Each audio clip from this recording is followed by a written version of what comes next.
ध्यानाभ्यास के इस महान यज्ञ में आपका हार्दिक स्वागत है, अभिनंदन है, अभिवादन है।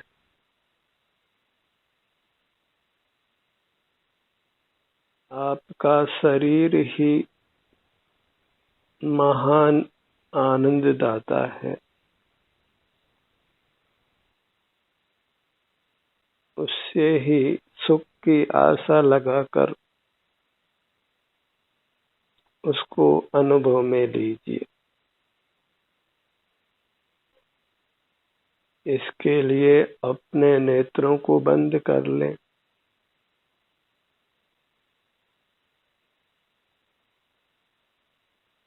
आपका शरीर भले ही अभी वेदना देता हो, उसमें अभी सुख का अनुभव भी नहीं होता हो, तो भी सुख की आशा अपने शरीर से ही लगाइए।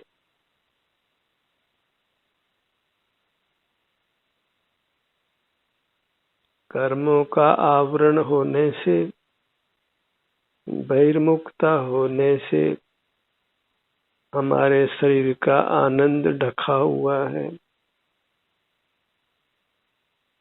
अंतर्मुख होते हैं तो आवरण हटता है और हमारा अपना अमूर्त शरीर ही हमको आनंद देता है। ऐसा सावधान होने पर सहज ही अंतर्मुखता होती है, ध्यान उदित होता है, निष्कंपता होती है।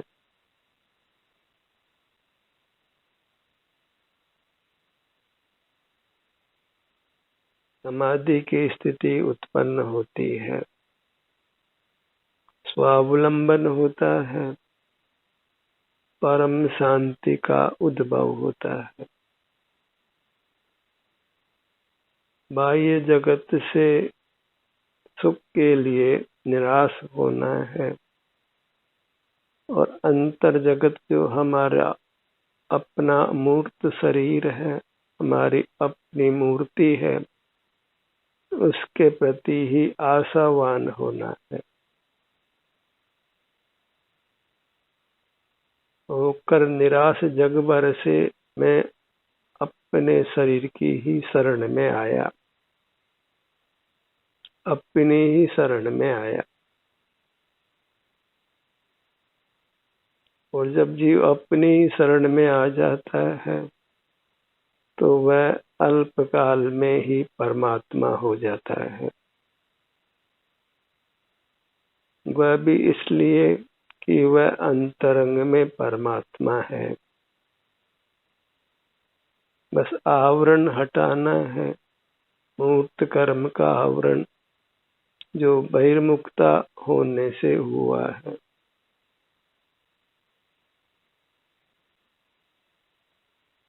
अनादि से हमारी इंद्रियां खुली है और हम बाह्य जगत से सुखी होने की अपेक्षा रखे हैं, पर सुख बिल्कुल हुआ नहीं है, दुख का अभाव नहीं हुआ है। वृद्धावस्था, मृत्यु का दुख सबको भोगना पड़ता है। जो आज युवा हैं वे कल वृद्ध अवश्य होते हैं और अवश्य ही मरण को भी प्राप्त होते हैं। और फिर कौन सी योनि में जाएंगे इसकी भी उनको खबर नहीं होती है। सर्व प्रकार से दुखों से बचना है, चाहे वो रोग हो, वृद्धावस्था हो, मृत्यु हो, तो बस सुख की आशा अपने शरीर से लगाकर अपने शरीर की शरण में आ जाइए। इसीलिए शरीर ही अपना भगवान है और ध्यान के इस प्रकरण में इस मूर्त शरीर में मिला हुआ जो हमारा अमूर्त शरीर है वही सही रूप से कहा जाता है जो हम स्वयं हैं। शरीर ही भगवान है, शरीर ही आनंद दाता है। हे प्रभु आनंद दाता, आनंद मुझको दीजिए। तो वह प्रभु हमारा आभ्यंतर अमूर्त शरीर ही है।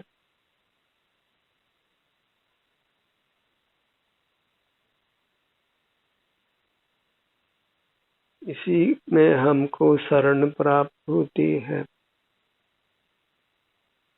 हम भीतर से महान हैं और इसके शरण में आकर बाहर भी महान हो जाते हैं और हमें अपने महान पने को प्रकट करना है। वह हमारा स्वरूप है, इसलिए उसको पाने का हमको अधिकार है। सुख हमारा स्वरूप है, इसलिए सुख पाने का हमको अधिकार है। हमने किसी को धन उधार दिया हो, कोई कहे कि उसको हमको पाने का अधिकार है, हम उसको कहते हैं कि आपने अपना धन उसको दिया ही नहीं है, क्योंकि यह धन किसी का हुआ ही नहीं है। और आपका जो अपना शरीर है, जो आपका है, जो अमूर्त है, उसको आप दे नहीं सकते हैं कि उसको दे तो फिर हम कहें कि हमारा शरीर हमको पाने का अधिकार है। पर हम अपने शरीर को किसी को दे ही नहीं सकते हैं। और धन दिया है तो हमने अपना धन दिया ही नहीं है, क्योंकि धन अपना कभी हुआ ही नहीं है। ये जगत प्रसिद्ध ही है, या वसुधा काहू की ना भई। वसुधा का अर्थ सारा भौतिक जगत लेना, सारा भौतिक धन लेना, वो किसी का नहीं हुआ, क्योंकि पुद्गल का स्वामी पुद्गल है। जैसे हम अपने स्वामी हैं, वैसे ही पुद्गल भी अपना स्वामी है, भले वह अचेतन क्यों न हो। क्योंकि स्व स्वामी संबंध एक ही पदार्थ में होता है, दो पदार्थों में नहीं होता। ऐसे आनंददाता और आनंद लेने वाला एक ही होता है। भक्त और भगवान एक ही होता है। पूज्य और पुजारी एक ही होता है। ये महासिद्धांत है। कर्ता और कर्म भी एक ही होता है, पर में कर्तृत्व नहीं है। अपने परिणाम का कर्ता स्वयं ही होता है, पर द्रव्य नहीं होता। पुद्गल में रंग होता है, वो रंग पुद्गल ही उसको देता है। हमारे पास रंग है ही नहीं कि हम पुद्गल को रंग दे सके। हमारा आनंद हमको हम ही दे सकते हैं। पुद्गल के पास आनंद है ही नहीं कि वो हमको दे सके। दो जीवों में आनंद है, पर वे अपने आनंद का आदान प्रदान कर सकते नहीं हैं। इस प्रकार हमें अपना आनंद अपने से ही मिलने वाला है। इसलिए दूसरों की ओर भिक्षावृत्ति से देखना बंद करिए। आनंद के लिए भिक्षावृत्ति,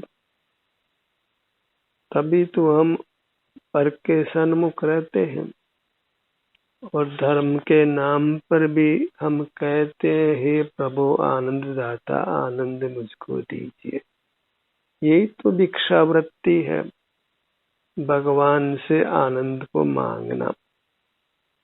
मांगन से मरना भला, परमात्मा से आनंद मांगने से मरना अच्छा है। क्योंकि मांगने की वृत्ति स्वाभिमान को नष्ट करती है और दूसरे की स्वाधीनता को भी भंग करती है। वास्तव में देना किसी को अच्छा नहीं लगता है, पाना ही अच्छा लगता है। पर से न पाना है न पर को देना है, सबको अपने अपने से लेना है। ऐसी कुदरत में सुंदर व्यवस्था है जहाँ वास्तव में आदान प्रदान नहीं है, भिक्षा देना और लेना नहीं है, उधार भी नहीं देना है, उधार भी नहीं लेना है। लोक में भी कहावत है, ऊधो का लेना न माधो का देना, सदा सुखी रहना। आदान प्रदान में सुख नहीं है। हमें किसी को पैसा देना है तो भी आकुलता है और किसी से पैसा लेना है तो भी आकुलता है। आदान प्रदान में निश्चित ही आकुलता है और कुदरत में ऐसी व्यवस्था ही नहीं है कि आदान प्रदान हो सके। ये तो इंद्रिय ज्ञान में ही आदान प्रदान का एक मिथ्या व्यवसाय शुरू होता है, बहिर्मुखता में ही, जो अनादि से उससे हम पीड़ित हैं।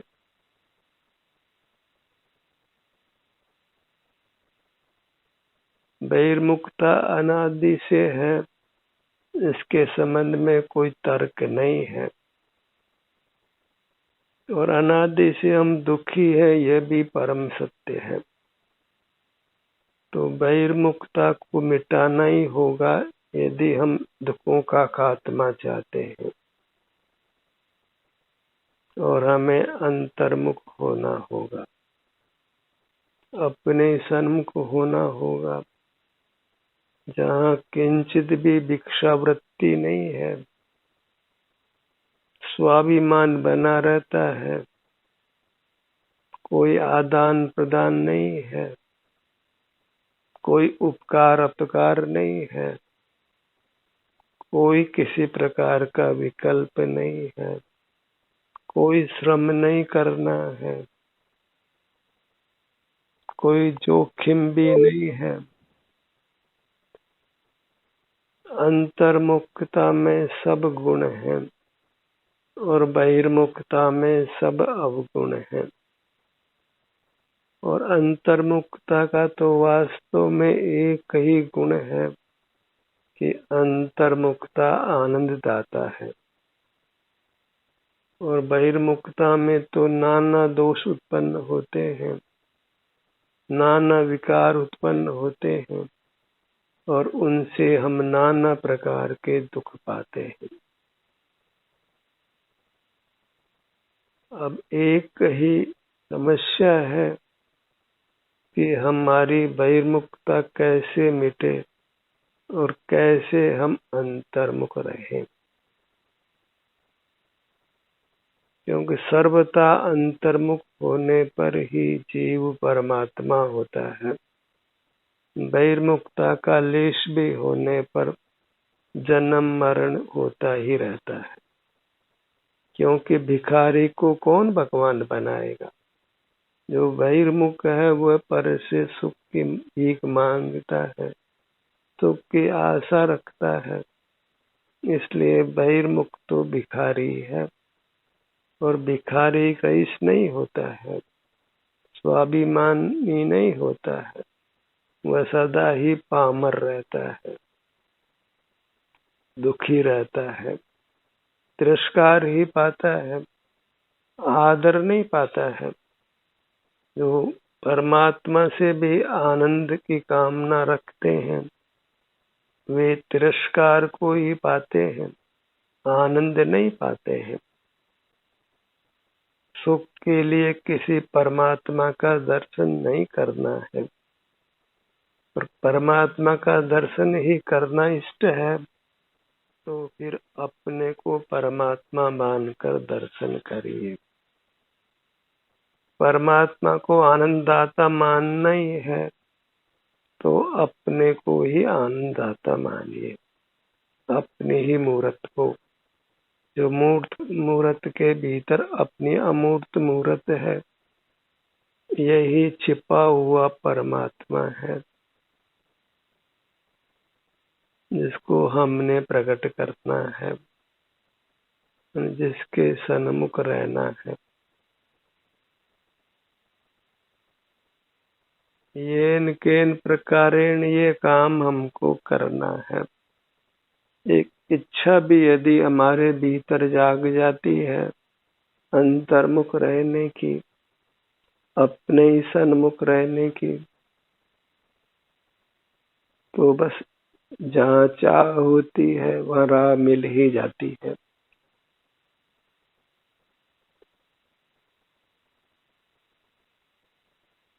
तो देखिए, क्या आपको अंतर्मुख रहने की इच्छा हुई है? क्या आपने अपने अमूर्त शरीर को आनंददाता परमात्मा माना है? क्या आपने अंतरंग में अपने को परमात्मा स्वीकार किया है? क्या आपने अपने आप को लोक का सर्वश्रेष्ठ पदार्थ माना है? हमें स्वयं अपना आत्मनिरीक्षण करना होगा। हमारा सिद्धांत क्या है? हम कैसे और क्या पाना चाहते हैं? ये सब हमें अपना आत्मनिरीक्षण करना होगा।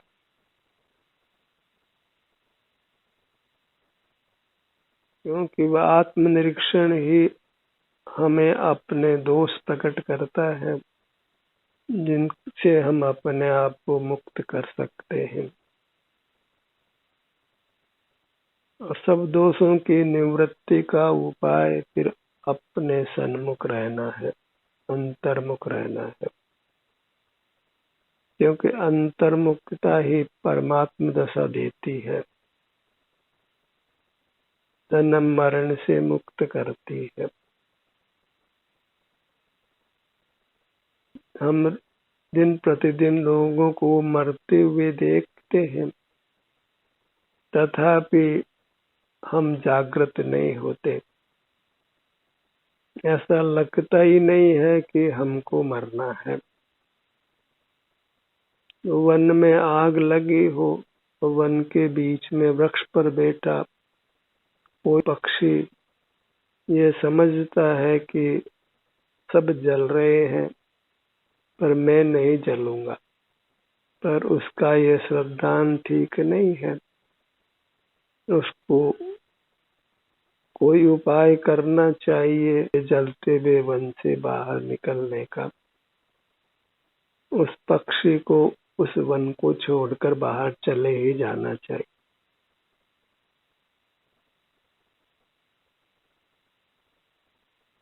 पानी के टब में गर्म पानी में मेंढक हो तो पानी हल्का गर्म हो तो उसको अच्छा लगता है, पर धीरे धीरे पानी गर्म होता है और वह पानी के गर्माश को ही अनुभव करते हुए रहता है, तो फिर वह अवश्य ही प्राणांत को प्राप्त होता है।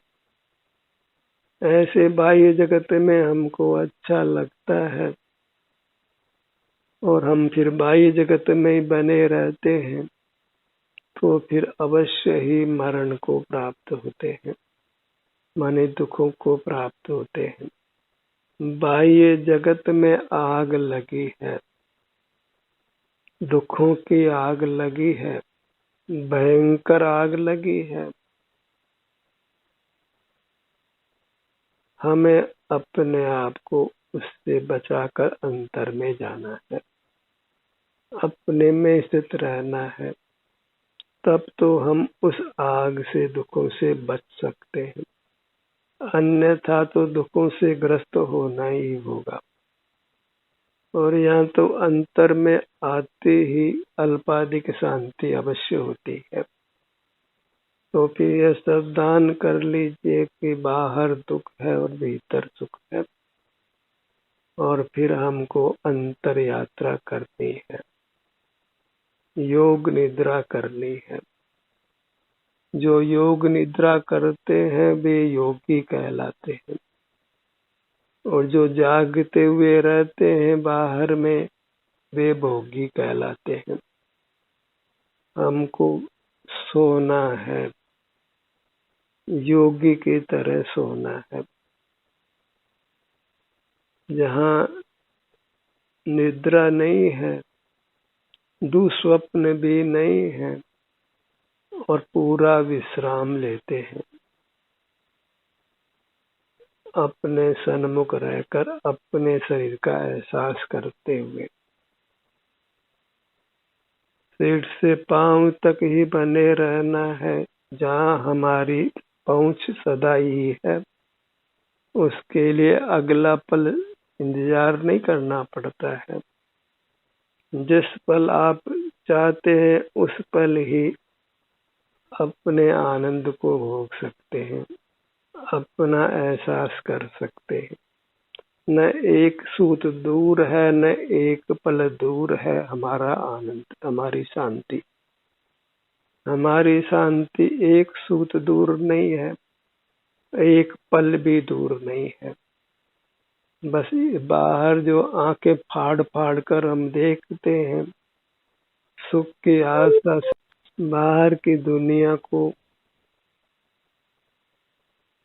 जो ये हमारी आंख फाड़ कर बाहर सुख देखने की आदत है, ये आदत ही व्यभिचारी है, कुशील है, हमको महान महान दुखों में डालती है।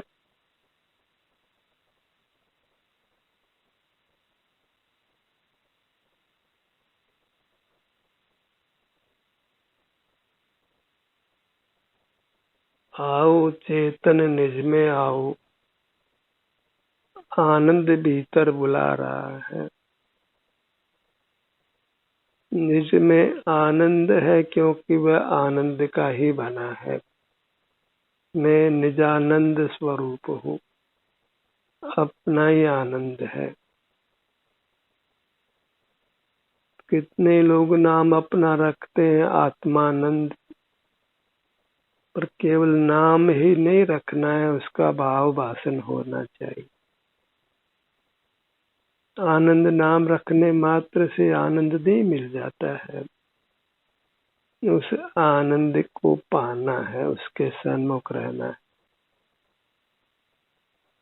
ज्ञान नाम रखा हो इतने मात्र से आवश्यक नहीं है कि हमको बाहर का ज्ञान करना ही पड़े।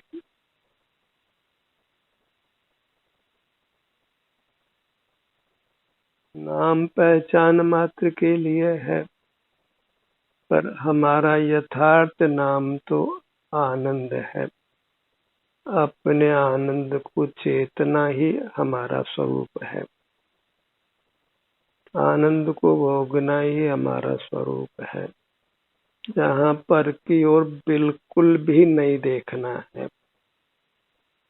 पर प्रकाशकता जीव का चिद विकार है, उसका स्वभाव नहीं है, वह उद्गल प्रदत्त शक्ति है, और उस शक्ति के उपयोग से ही जीव संसार में नाना दुखों को भोगता है।